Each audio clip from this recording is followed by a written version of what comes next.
अस्सलामुअलैकुम। उम्मीद है दोस्तों कि आप सबको पिछले लेक्चर समझ आए होंगे। आज हम एक नया टॉपिक पढ़ने जा रहे हैं जिसका नाम मिड टर्म ब्रेक है। मिड टर्म ब्रेक क्या होती है, इसका क्या मतलब है, इसकी ज़रूरत क्यों पड़ती है, आइए इस वीडियो में देखते हैं। अब यहाँ पर देखें ना तो ये लिखा हुआ है 12। अब 12 का जब हम स्क्वायर रूट लेंगे तो ये कोई सही आंसर नहीं आएगा, ये पॉइंट में आएगा। लेकिन अगर इससे पहले हम सवाल देखें जिस तरह कि हमने 16 का किया, 9 का किया, तो वो परफेक्ट स्क्वायर रूट होता है। उसका 16 का स्क्वायर रूट करें तो वो 4 आता है। इसी तरह अगर हम 9 का स्क्वायर रूट करें 3 आता है। लेकिन अगर हम 12 का स्क्वायर रूट करते हैं तो इसका जो आंसर है वो पॉइंट्स में आता है। इस वजह से जब पॉइंट्स में आंसर आता है तो हमने पॉइंट्स में फैक्टर को नहीं निकालना था।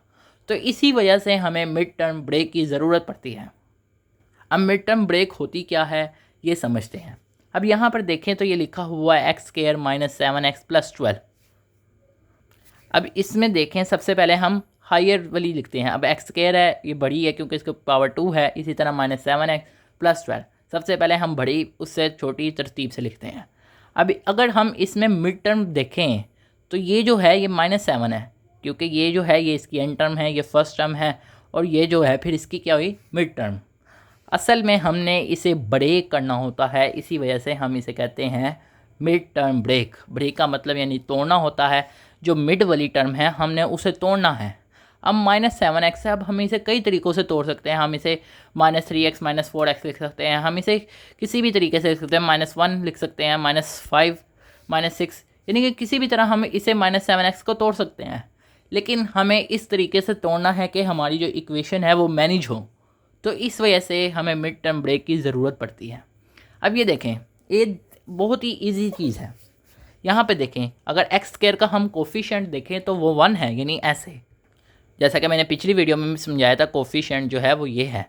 इस तरह के इस चीज़ का कोफिशिएंट, एक्स स्क्वायर कोफिशिएंट 1 है, एक्स का कोफिशिएंट -7 है। अब हमने जो है अब 12 को इस चीज़ के एक्स स्क्वायर के कोफिशिएंट से मल्टीप्लाई करना है। अब ये 12 × 1 करेंगे तो आंसर क्या आएगा, +12। इसी तरह हमने मिड टर्म लिखनी है -7। अब हमने देखना है कि कौन से ऐसे दो नंबरों को मल्टीप्लाई करें तो वो +12 आ जाए, लेकिन अगर हम उनको ऐड करें तो -7 आ जाए। ये चीज़ होती है। अब +12 को हमने पहले देखना है, इसके मुताबिक ही हम इसको डिसीजन कर सकते हैं। +12 को अब शुरू करना है, पहले हमने देखना है 1 के टेबल पे कहाँ पे आता है, 2 के टेबल पे कहाँ पे आता है, 3 के टेबल, तरतीब से देखना है।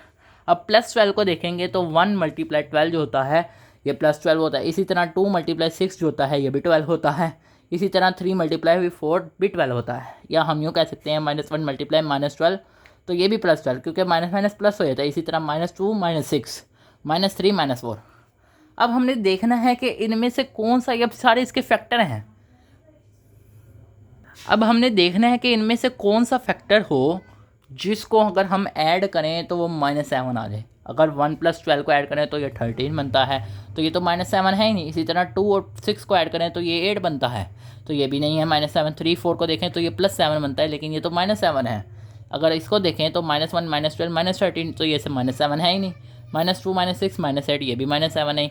अगर हम इसको देखें -3 और -4 को जब हम आपस में ऐड करें तो ये बन जाता है -7, और अगर इनको मल्टीप्लाई करें तो ये बन जाता है +12, क्योंकि ये माइनस माइनस जो होता है ये आपस में मल्टीप्लाई होता है और ये मल्टीप्लाई होकर प्लस बन जाता है। जब दो सेम चार्ज हो, दो सेम साइन है, तो हमेशा पॉजिटिव आता है, चाहे वो दोनों माइनस के हों चाहे दोनों पॉजिटिव के हों। तो अब ये माइनस माइनस जो है ये प्लस हो जाएगा। और यहाँ पे जो होता है एडिशन में ऐसा नहीं होता, एडिशन में जो बड़ी वैल्यू के साथ साइन होता है वो वही रहता है। अब यहाँ पे बड़ी वैल्यू के साथ माइनस है, ऐसे ये माइनस। अब ये देखें, अब -7x जो है -7 था, ये -3 -4 में टूट। अब ये तो -7x है, तो इस वजह से ये -3x -4x में टूट जाएगा।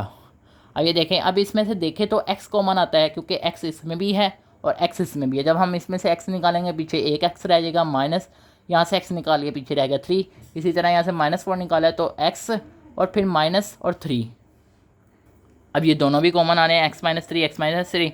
अब हमने एक दफ़ा x -4 लिख दिया, ये x -4।